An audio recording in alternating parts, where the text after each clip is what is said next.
KPCC-യുടേതായി കഴിഞ്ഞ ദിവസം പുറത്തു വന്നിട്ടുള്ള ഒരു റിപ്പോർട്ടുമായി ബന്ധപ്പെട്ട് വലിയ ചർച്ചകൾ നടത്തുകയാണ്.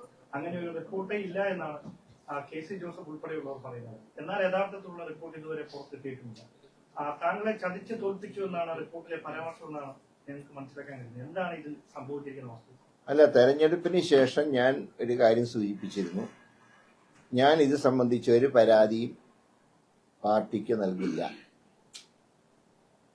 വസ്തുതകൾ പഠിക്കാതെ മത്സരിക്കാൻ ചെന്നതാണ് ഞാൻ ചെയ്ത തെറ്റ്. അതുകൊണ്ട് തന്നെ ആരെക്കുറിച്ചും ഒരാക്ഷേപവും ഞാൻ പാർട്ടിയിൽ പറയില്ല, ഒരു പരാതി ആർക്കെതിരായിട്ട് എഴുതി കൊടുക്കില്ല എന്ന് വളരെ വ്യക്തമായിട്ട് അന്ന് ഞാൻ പറഞ്ഞു. പക്ഷെ പാർട്ടി 2 സീറ്റുകൾ തോറ്റതിനെ കുറിച്ച് ഗൗരവത്തിൽ കാര്യങ്ങൾ കാണുകയും ശ്രീ KC ജോസഫ് ചെയർമാനായിട്ട് കമ്മിറ്റിയെ വയ്ക്കുകയും ചെയ്തു. ആ കമ്മിറ്റി എന്നോട്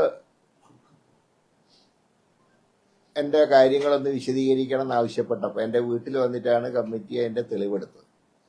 KC ജോസഫിനെ പോലെ ഒരു സീനിയർ നേതാവ് വന്ന് കാണണമെന്ന് പറയുമ്പോൾ തീർച്ചയായിട്ടും അദ്ദേഹത്തിനെ ബഹുമാനിക്കേണ്ട ഒരു ചുമതല എനിക്കുണ്ട്.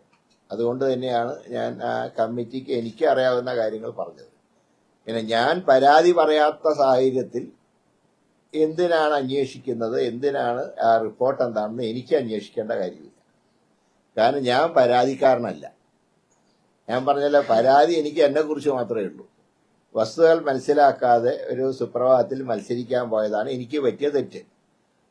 അതിന് മറ്റാരെയും തലയിൽ കുറ്റം ചാർത്താൻ ഞാൻ ആഗ്രഹിക്കുന്നില്ല. അതുകൊണ്ട് തന്നെയാണ് ഒരു അന്വേഷണം വേണമെന്ന് ഞാൻ ആവശ്യപ്പെടാതിരുന്നത്. മാത്രമല്ല, ഇതുവരെയായിട്ട് കഴിഞ്ഞ കുറെ കാലമായിട്ട് ഒരു റിപ്പോർട്ട് നടപടി പാർട്ടി സ്വീകരിച്ചിട്ടില്ല.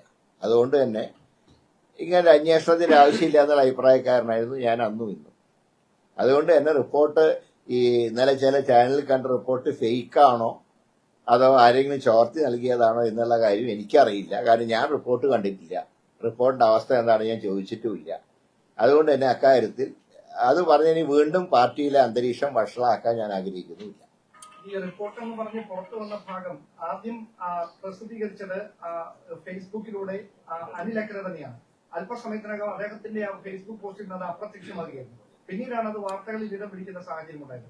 അതാണ് ഇതിലെ സംശയം ജനിപ്പിക്കും. ഇത് വ്യാജമാണെന്നുണ്ടെങ്കിൽ പിന്നീട് എന്തിനാണ് അദ്ദേഹം ആ പോസ്റ്റ് പിൻവലിച്ചതെന്നുള്ളതാണ് ഉയരുന്ന ഒരു ആക്ഷേപം. അല്ല, ഞാൻ അതിനെക്കുറിച്ച് ഞാൻ പരാതിക്കാരനല്ലാത്തതുകൊണ്ട് എനിക്ക് ആ റിപ്പോർട്ടിനെ കുറിച്ച് അന്വേഷിക്കേണ്ട ഒരു ആവശ്യമുണ്ടെന്ന് എനിക്ക് തോന്നിയിട്ടില്ല. താങ്കളെ ചതിച്ചതാണെന്ന് തോന്നുന്നു.